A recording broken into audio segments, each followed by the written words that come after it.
கர்த்தருக்கு பிரியமானவர்களே, பரமபிதாவானவர் அருளி செய்த 10 கட்டளைகளையும் அதன் விளக்கத்தையும் பரமபிதாவின் கிருபையால் உங்கள் இதயவாசலுக்கு மிக பணிவன்புடன் அனுப்புகிறேன். உயர்வான பரமபிதா கிருபையாலே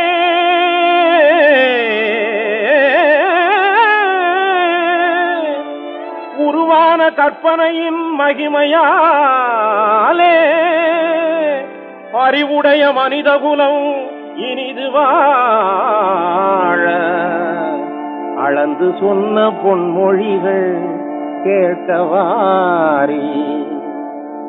பாவிகளுக்காக பாடுபட்ட பரமபிதாவின் கட்டளை 10 பெரும் பரந்த உலகத்தை சிறப்புடன் வாழ வைத்திடும் ஞான முத்து, பேசும் மனித வாழ்க்கையின் சொத்து. முதற்கட்டளை, என்னையன்றி உனக்கு வேறு தேவர்களை உண்டாக்க வேண்டாம். பல வழி செல்லும் மனிதரை ஒரு நிலைப்படுத்தவே நல் வழி சொன்னார். மனித இன வழி ஒன்றே, இறைவன் ஒன்றே என்றவர் மார்க்கம் சொன்னார் என்று மார்க்கம் சொன்னார். இரண்டாம் கட்டளை, மேலே வானத்திலேயும் கீழே பூமியிலேயும் பூமியின் கீழ் தண்ணீரிலேயும் உண்டாயிருக்கிற அவைகளுக்கொப்பான ஒரு சுரூபத்தையானாலும் யாதொரு விக்கிரகத்தையானாலும் நீ உனக்கு உண்டாக்க வேண்டாம். நீ அவைகளை நமஸ்கரிக்கவும் சேவிக்கவும் வேண்டாம். வெளுத்ததெல்லாம் பசும் பாலனை எண்ணும் பழக்கத்தில் மூழ்கி விடாதே. கையில் விளக்கிருந்தும் கிணற்றில் விழுந்தவன் கதை போல் ஆழ்ந்திட நீ துணியாதே என்று மார்க்கம் சொன்னார். மூன்றாம் கட்டளை, உன் தேவனாகிய கர்த்தருடைய நாமத்தை வீணிலே வழங்காதிருப்பாயாக. தேவனை வழிபடும் முறைகளை மறந்து அலைந்தவர் உலகத்தில் பலருண்டு. இது தெரிந்து நடக்காமல் தேவன் நாமத்தை ஜெபிப்பதினால் என்ன பலன் உண்டு? சிந்தனை செய்திடு இன்று, இதுவே மனிதனின் தொண்டு என்று மார்க்கம் சொன்னார். நான்காம் கட்டளை, ஓய்வு நாளை பரிசுத்தமாய் ஆதரிக்க நினைப்பாயாக.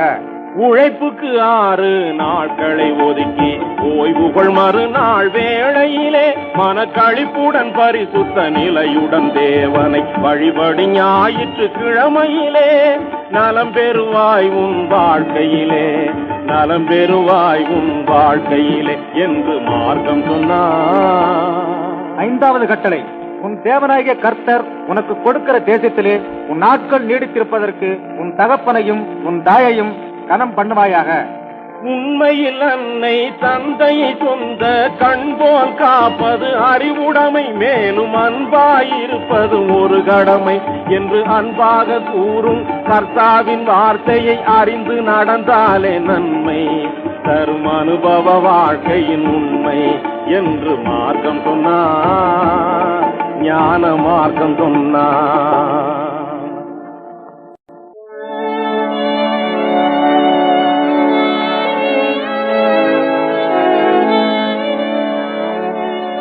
ஆறாவது கட்டளை, கொலை செய்யாதிருப்பாயாக.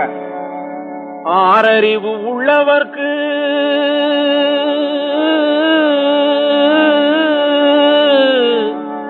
மன ஆத்திரமே பொல்லாது. தேவ வாக்கியத்தை படிப்பவர்க்கு தீய கொலை கூடாது.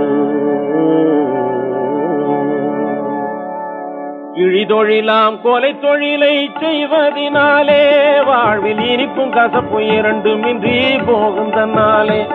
இதை எண்ணி பார்த்து உண்மை வழி காண்பதினாலே நன்மை இருக்குது வார் உலகத்திலே நீதி முன்னாலே என்று மார்க்கம் சொன்னார். ஞான மார்க்கம் சொன்னார். ஏழாவது கட்டளை, விபச்சாரம் செய்யாதிருப்பாயாக. விபச்சாரம் பெருங்குற்றம் மறக்க கூடாது. கற்பை விலையாகும் பொருளாக நினைக்க கூடாது.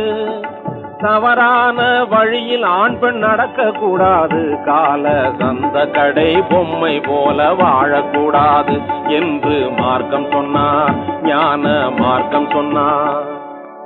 எட்டாவது கட்டளை, களவு செய்யாதிருப்பாயாக. அழுது பிறந்த மனிதனுக்கு கவலை கூடாது, அந்த கவலை தீர உழைத்து வாழ மறக்க கூடாது. கொடிய களவு தொழிலை செய்து வாழ நினைக்க கூடாது என்று கர்த்தர் சொன்ன பொன்மொழியை மறக்கப்படாது என்று மார்க்கம் சொன்னார், ஞான மார்க்கம் சொன்னார். 9ஆம் கட்டளை, பிறர்க்கு விரோதமாய் பொய்ச்சாட்சி சொல்லாதிருப்பாயாக. மனசாட்சி ஒரு பக்கம் இருந்திடும் போது அதற்கு மாறாக பொய் சாட்சி சொல்லக்கூடாது.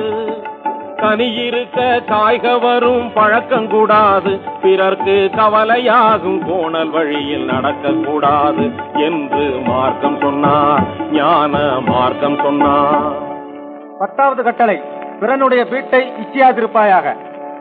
மனிதன் பிறந்து அழிந்ததெல்லாம் ஆசையினாலே,